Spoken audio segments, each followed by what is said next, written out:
Hi, I'm John Stevenson, and we're going to be looking at the Old Testament in this survey class. We ought to begin by asking the overall question, what is the Bible? When we use that term Bible, it's actually taken from a very ancient word just meaning book. And when we speak of the Bible as Christians, we're speaking of the books of both the Old and the New Testament.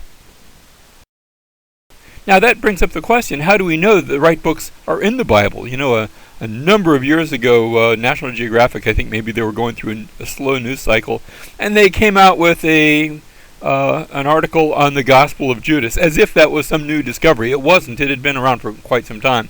But they were postulating, gee, maybe this is a book of the Bible that just somehow missed the cut. Why, what gives it less right to be part of the Bible than all the other books like Matthew, Mark, Luke, and John, or like Genesis, Exodus, Leviticus, and Numbers. Likewise, when we talk to our Roman Catholic friends, they will open their Bible and they'll have the Old Testament, they'll have the New Testament, and they'll have a series of other books that have commonly been referred to as the Apocryphal or the Deuterocanonical books. That is the sort of the extra canon. So how do we know that the right books are in the Bible? One of the things that deals with this is this issue of what we call canonicity. Now, canonicity refers to the church's recognition of the authority of the inspired writings, and that didn't happen all at once. That tended to happen gradually as the church came to recognize, but notice my definition is very important. Canonicity does not make a book inspired. Canonicity instead recognizes the authority of those inspired writings. What makes then a book to be inspired? And my answer is that it is the Holy Spirit that inspires the book, that gives his message to men, and it has been the job of both the people and later on the church to recognize what the Holy Spirit is doing. Now, for the Old Testament in particular, we have the testimony of Josephus. He was a first century writer, not a Christian, Jewish person.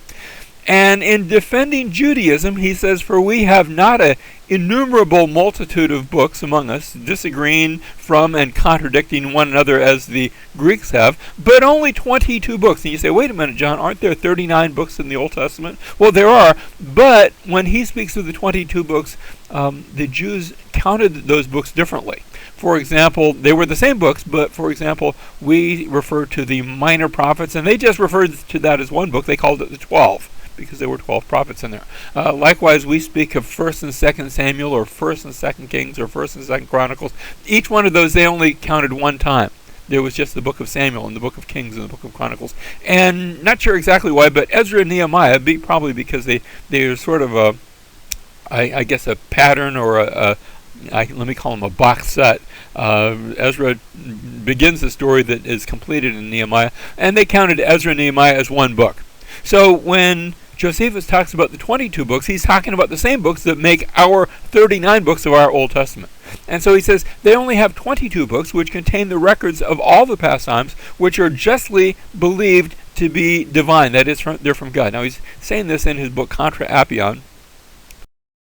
He goes on to say, "It is true our history has been written since Artaxerxes very peculiarly, but has not been esteemed of the like authority with the former by our forefathers, because there has not been an exact succession of prophets since that time." Notice what Josephus is doing. He's saying that the prophets spoke and scriptures were there.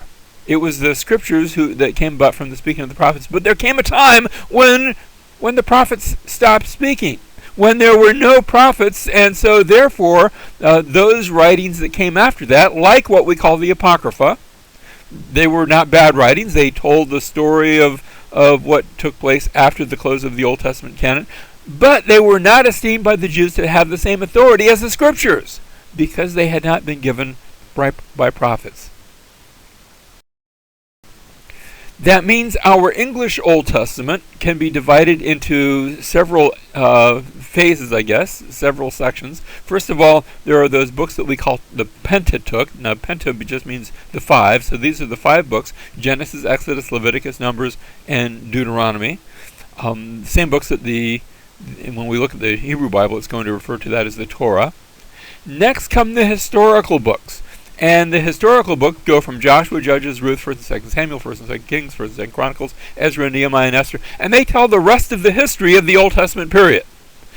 And we come to the last couple of books there, and we're finished with the history, of Israel, the creation of the nation of Israel, them moving into the land, them being driven out of the land, them coming back into the land, them surviving, and all those things. That's the historical books. The story of the Old Testament is done, but the Old Testament itself isn't finished. There are two other sections. The next section is what we call the poetic books, books of poetry, and these comprise Job, Psalms, Proverbs, Ecclesiastes, Song of Solomon, and those are all written during the time of the historical books. So they are sort of a parallel set of books, and they are, for the most part, just books of poetry. There are some prose sections in a couple of those, but largely they are books of poetry. So we have the historical books, the poetic books, and finally the prophets, the prophetical books. Start with Isaiah, Jeremiah, Lamentations, Ezekiel, Daniel. Those we refer to as the major prophets, and then the minor prophets, or what the Jews call the 12, Hosea all the way down to Malachi.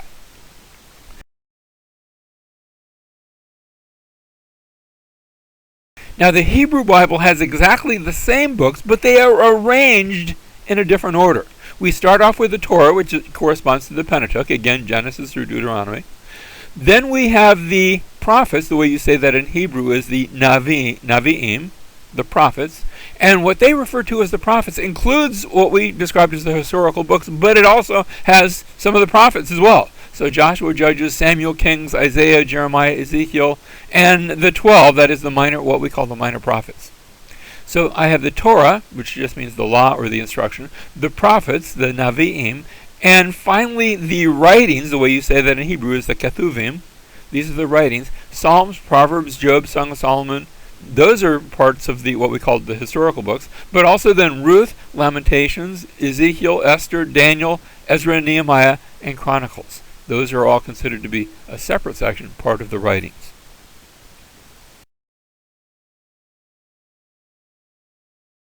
Now, one of the questions that we next ask is the textual question, and this asks the question, can our copies of the Bible be trusted? Because what we have when we look at our Old Testament, or New Testament too for that matter, we don't have the original piece of paper or parchment or stone or on whatever it was written. We don't have the original. We have copies. Actually, we have copies of copies of copies. And so we could trace it out this way. There's the original manuscript, for example, of Genesis or Exodus, Leviticus, and then there were copies made of that original manuscript, and then there were copies made of the copies, and then copies of the copies of the copies, and so on. Moving down a great deal. And perhaps we can imagine, maybe we played that little game in grade school where you told a secret to somebody and they turned around and whispered it to somebody else and they whispered it to a following person. And by the time it got around the room, it had changed drastically. And that brings up the question, can we trust the original, the copies that we have, not having the original manuscripts?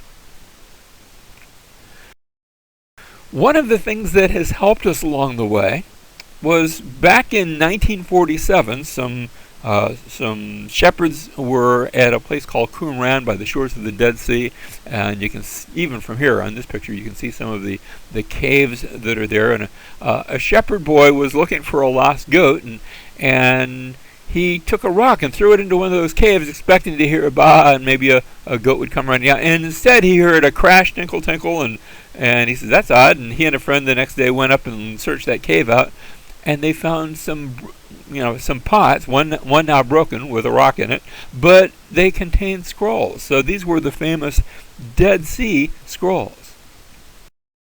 Now, when they took those scrolls, and archaeologists eventually went back and looked for others, they found that those original scrolls were 1,000 years older than any previous Hebrew manuscript of the Bible. And eventually,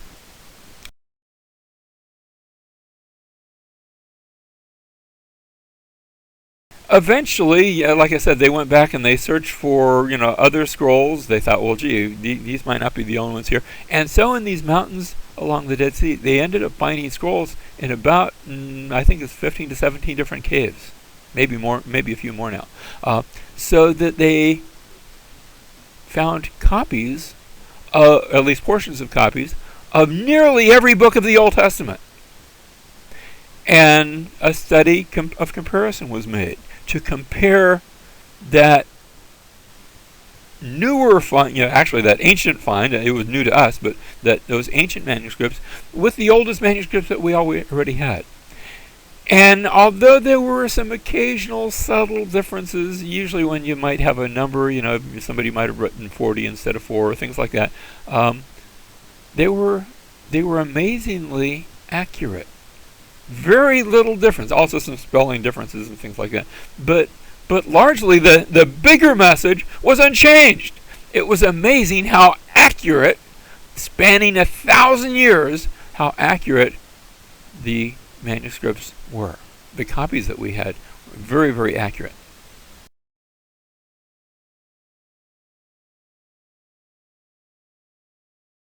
And so today we can look at, for example, there's a picture of the Isaiah scroll, and we can read it and we can compare it and understand that yes, the message that we have in the Bible has been saved for us to a remarkable degree.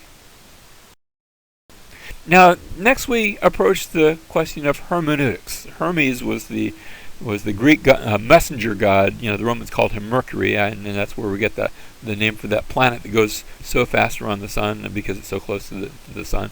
But Hermes was the messenger god, and so hermeneutics is the science of the message, or the science of interpretation of the message. And it asks the question, how can I read the Bible and understand it? After all, lots of people have read the Bible and come to all sorts of different conclusions. Is it merely just a matter of conjecture? And so some fundamental questions that are asked in the approach of hermeneutics. First of all, we ask the question, what did it mean as we read any given passage, any given verse, any given chapter? What did it mean to the original characters of the narrative? And this is especially appropriate if we're looking at a historical section where it's giving a narrative section, but not limited to that. I should ask that even with those non-narrative sections. But what did it mean to the original characters of the narrative? Secondly, what did it mean to the author? Now that's a little bit different because the author might be far removed from the original characters of the narrative. On the one hand, he might be one of them. On the other hand, he might be removed by hundreds or even thousands of years. But what did it mean to the author? And then thirdly, what did it mean to the original recipients for whom those people for whom the author wrote? He's writing to a particular audience. What did it mean to that audience? We can look at this. Let's take the example of Adam and Eve. We see them and they're in the garden, and we can, sort of put ourselves into their sandals or lack of them, because remember, initially they're sort of unclothed, and then as they're cast out of the garden, the Lord makes coats of skin. But we can read their story of being in the garden and facing temptation and now being cast out of the garden, and we try to put ourselves into their place as we read through the story. But then we also recognize that it is Moses who's the storyteller. He's writing hundreds and maybe even thousands of years later, after them. And so he's writing at a much later period, and he's writing to a different audience. He's not writing this for Adam and Eve to read because they've long since been dead. He's writing to the Israelites who have come out of Egypt, and they're wandering in the wilderness. So maybe there's a little... they can empathize a bit, because just like Adam and Eve were cast out of the garden, the Israelites have moved out. They weren't cast out, but they've moved out of Egypt that was very garden-like, and they've moved out into the wilderness. And so they read this with a very different emphasis in mind. But we don't stop there. Now we look at it through the pages of our Bible. We're reading it from a 21st century perspective. And certainly we're reading it having the whole Bible in view. Remember, Moses didn't have the whole Bible. He just had the parts that he had written. The New Testament hadn't been written yet. Lots of the Old Testament hadn't been written yet. But we have the completed revelation. And so we can bring that to bear in our examination. And we are seeking to put it in our context today. And so we might look at our lives and recognize, there's as I look around myself, I'm not in a garden. My daily experiences might be a little bit wilderness-like, and I can identify with those situations about which I am reading.